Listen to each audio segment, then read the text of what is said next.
You should have seen Lionel Messi back then if you think he's terrifying now. Messi has grown throughout the years, but in his peak, he was the best player the world has ever seen. This is the reason I made a video showcasing Prime Messi's incredible skill and the records he smashed, which will astound you. You see, Messi was simply a winger trying to establish himself in the league when he initially started. Messi's potential was evident from his debut against Porto, but it was also obvious that he would have to wait for a chance to play for the first team because of how deep the Barca roster was. In actuality, he only participated in 7 league games during his first season with Barcelona, but it was enough for him to score his first goal. Think about that. Ronaldinho provided an assist for his first goal. Messi was beginning to adjust to the Barca system in 2005-06, and coach Franck Rijkaard thought he was finally ready to play with the big boys. So he gave Leo more game time, and in return, Messi's numbers went up. 8 goals and 5 assists in 25 matches, and Messi was still only warming up. His form was so good that at 19, he was off to the World Cup with Argentina that summer, and even bagged his first goal. Okay, now everyone was starting to take note of just how good he was, and he still hadn't even hit his surface yet. Even so, Messi was chosen as the Golden Boy winner for the previous season, but by the 2006-07 season, he had already proven himself to be among the world's finest young players. Messi had even greater results that season despite an injury-plagued year, scoring 14 goals in La Liga and 17 goals overall. However, his most memorable performance came at the Nou Camp, where he left his toughest opponents in disbelief. He played his first Clásico at the Nou Camp and scored a hat-trick against Real Madrid debut. This year was particularly noteworthy for Messi since, for the first time, he was ranked in the top 3 for the Ballon d'Or, trailing only Cristiano Ronaldo and Kaká in the rankings. The Messi stocks just kept on rising, and by 2007-08, it was clear this kid was the complete package. Now Messi had firmly established himself as Barca's starting right winger, and with skill moves like these, it was easy to see why coach Rijkaard couldn't drop him. That season, Messi hit double digits in goals and assists for the first time, including bagging 6 goals in 9 Champions League games. But 2007-08 undoubtedly belonged to Cristiano Ronaldo, meaning Messi finished second in the Ballon d'Or race that year, and it kinda seems like he took this personal, because by 2008-09, Messi turned into something else. He was now a beast.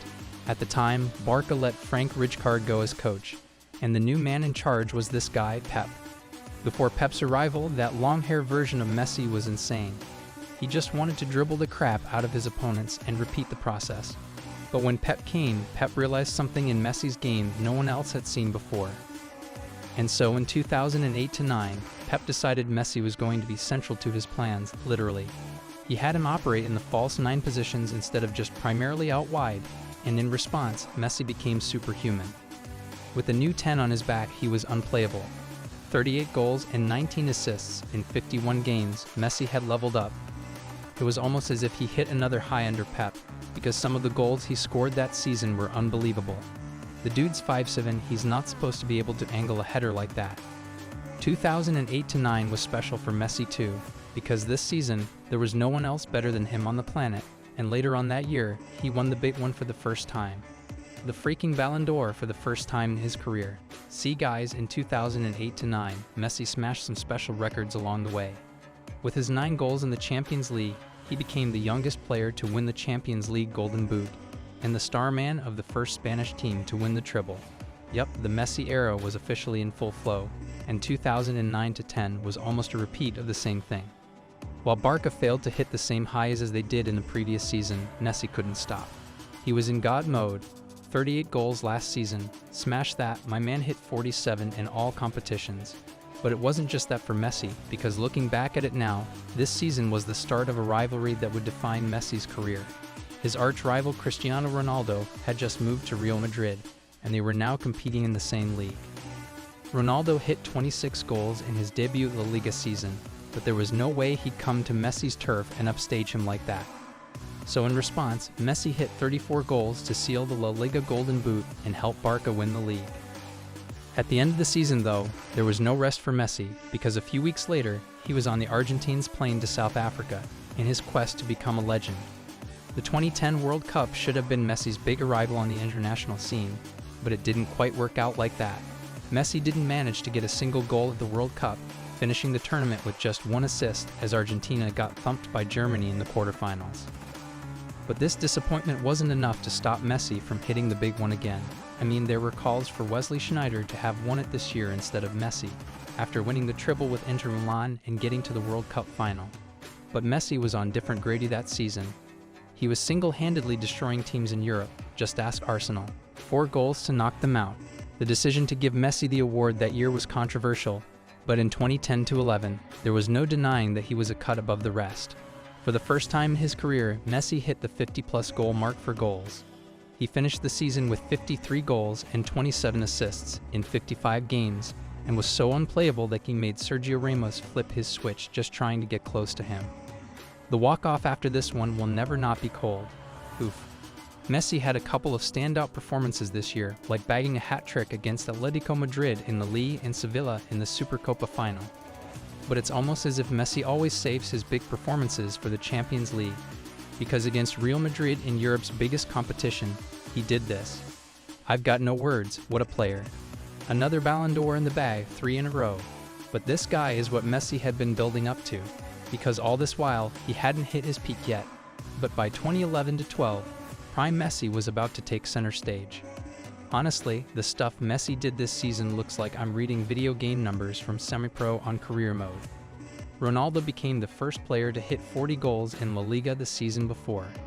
When it came down to assists, Messi hit 19 in the league too, meaning he had 69 goal contributions in La Liga alone that season. Wild. In the Champions League, he didn't slow down either, with 14 goals and 5 assists in 11 games, including hitting 5 goals against Leverkusen in the round of 16. All of this put together, Messi finished the 2011-12 season with 73 goals and 32 assists. That's 105 goal contributions in 60 matches. However, guys, the real crowning moment of Messi's peak came halfway through the 2012-13 season. December going into the encounter against Real Betis, Messi was a goal behind Gerd Müller for the most goals scored in a calendar year with 84. And it only took him 20-odd minutes to make history. 86-85 Messi now formally held the record for most goals scored in a year. He concluded with 91. Fantastic results, sufficient to secure the title for him for the 4th consecutive year. Now it's 2024. Messi has continued to solidify his reputation as the greatest football player, even if he hasn't been able to top his incredible 2011-12 campaign. He developed into a world-class finisher after evolving from that nimble winger who enjoyed dribbling.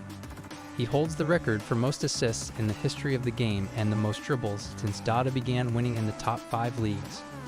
He added 4 more Ballon d'Or trophies to his collection in 2015, completed a treble in 2022, and finally won the one prize he had been chasing down the most in 2022. Messi is currently playing for Inter Miami, and despite the fact that his career may be coming to an end, he still has it. He left Barcelona and now plays for PSG.